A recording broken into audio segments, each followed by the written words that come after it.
வேலூர் மாவட்டம் சத்துவாச்சாரியில் பூங்காவுக்காக ஒதுக்கப்பட்ட இடத்தில் அரசு அடுக்குமாடி வாடகை குடியிருப்பு கட்ட பொதுமக்கள் எதிர்ப்பு தெரிவித்து அதிகாரிகளிடம் வாக்குவாதத்தில் ஈடுபட்டனர். அதையும் மீறி அரசு அதிகாரிகள் மரங்களை வெட்டி சாய்த்ததால் பரபரப்பு ஏற்பட்டது. இந்த இடத்தில் தமிழ்நாடு வீட்டு வசதி வாரியம் சார்பில் 48 குடியிருப்புகள் கொண்ட 9 அடுக்குமாடி கட்டப்பட உள்ளது. கள்ளக்குறிச்சி மாவட்டம் திருக்கோவிலூர் அருகே முறையாக பேருந்துகள் இயக்கப்படாததால் அரசு பள்ளி மாணவர்கள் ஆபத்தான முறையில் தனியார் பேருந்தில் பயணம் மேற்கொள்கின்றனர். பள்ளி முடியும் நேரத்தில் சிறப்பு பேருந்துகள் இயக்க வேண்டும் என நீண்ட நாட்களாக கோரிக்கை விடுத்து விடியா அரசு நிறைவேற்றவில்லை. இந்த நிலையில் திருக்கோவிலூரில் இருந்து மணலூர்பேட்டை மார்க்கமாக திருவண்ணாமலை செல்லும் தனியார் பேருந்தில் மாணவர்கள் ஆபத்தான முறையில் படிக்கட்டுகளிலும் மேற்கூரை மீதும் பயணிக்கும் காட்சி அச்சத்தை ஏற்படுத்துவதால் அரசு உரிய நடவடிக்கை எடுக்க வேண்டும் என பொதுமக்கள் கோரிக்கை விடுத்துள்ளனர்.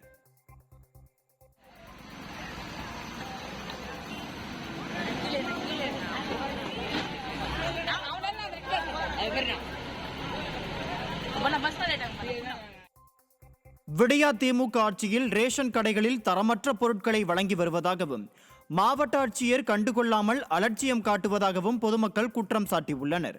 ராணிப்பேட்டை மாவட்டம் கலவை பகுதியில் உள்ள ரேஷன் கடையில் சுகாதாரம் இல்லாமல் தரமற்ற பொருட்களை வழங்குவதாக பொதுமக்கள் வேதனை தெரிவித்துள்ளனர்.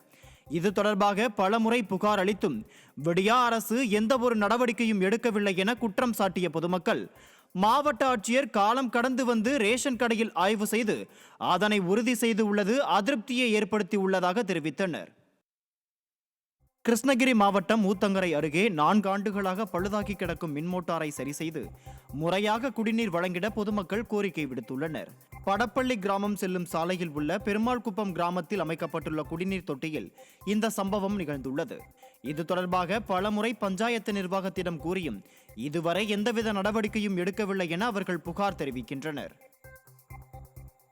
தூத்துக்குடி மாவட்டம் விளாத்திக்குளம் வட்டாட்சியர் அலுவலகத்தில் நடைபெற்ற பேச்சுவார்த்தை கூட்டத்தில் விவசாயிகள் தங்களது கோரிக்கைகளை முன்வைத்தனர்.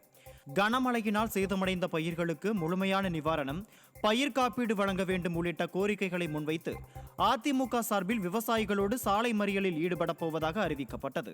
இந்த நிலையில் போராட்டத்தை கைவிடக் கோரி விவசாயிகள் மற்றும் கட்சியினரிடம் பேச்சுவார்த்தை கூட்டம் நடைபெற்றது. இதில் அதிமுக முன்னாள் சட்டமன்ற உறுப்பினர் சின்னப்பன் தலைமையில் விவசாயிகள் 200க்கும் மேற்பட்டோர் கலந்து கொண்டு தங்களது கோரிக்கைகளை முன்வைத்தனர். ராணிப்பேட்டை மாவட்டம் கலவை அருகே மாயமான இளம்பெண் கிணற்றிலிருந்து சடலமாக மீட்கப்பட்ட சம்பவம் அதிர்ச்சியை ஏற்படுத்தியுள்ளது. மலையூர் கிராமத்தைச் சேர்ந்த சத்தியமூர்த்தி விமலேஸ்வரி தம்பதியின் மகள் பிரியங்கா செவிலியர் படிப்பை முடித்துவிட்டு வேலூரில் உள்ள தனியார் மருத்துவமனையில் பணியாற்றி வந்தார். இந்த நிலையில் கடந்த 3ஆம் தேதி மாயமான பிரியங்காவை போலீசார் தேடி வந்த நிலையில் வீட்டின் அருகே உள்ள கிணற்றிலிருந்து சடலமாக மீட்கப்பட்ட சம்பவம் அதிர்ச்சியை ஏற்படுத்தியுள்ளது.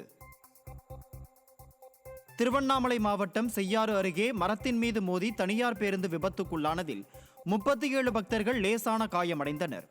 குடியாத்தம் கீழ்பட்டு கிராமத்தைச் சேர்ந்த மேல்மருவத்தூர் ஆதிபராசக்தி பக்தர்கள் 54 பேர் தனியார் பேருந்தில் மேல்மருவத்தூர் சென்றுள்ளனர். அப்போது புரிசை கிராமம் அருகே கட்டுப்பாட்டை இழந்த தனியார் பேருந்து புளிய மரத்தின் மீது மோதி விபத்துக்குள்ளானது. இதில் லேசான காயமடைந்த 37 பக்தர்களும் மருத்துவமனையில் சிகிச்சைக்காக அனுமதிக்கப்பட்டனர்.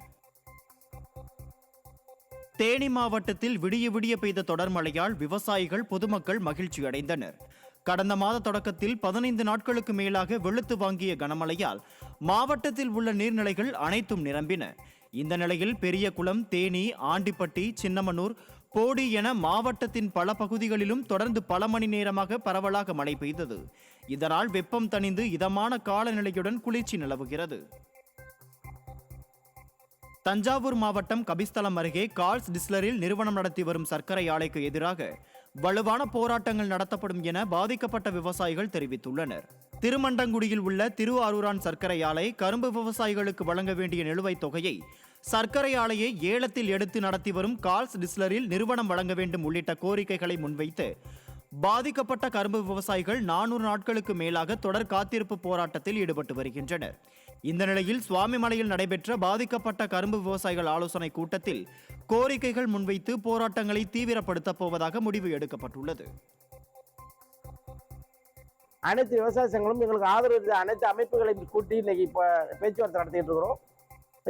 இந்த பேச்சுவார்த்தை முடிவாக அடுத்த கட்ட போராட்டம் இந்த டிஸ்லரி ஆலைக்கும் இந்த ஆரூரானுக்கும் இந்த மாவட்ட நிர்வாகத்தை கண்டித்து ஒரு பெரிய எழுச்சியான போராட்டத்தை உருவாக்குவதற்காக இன்றைக்கு கூட்டம் கூடியிருக்கிறோம்.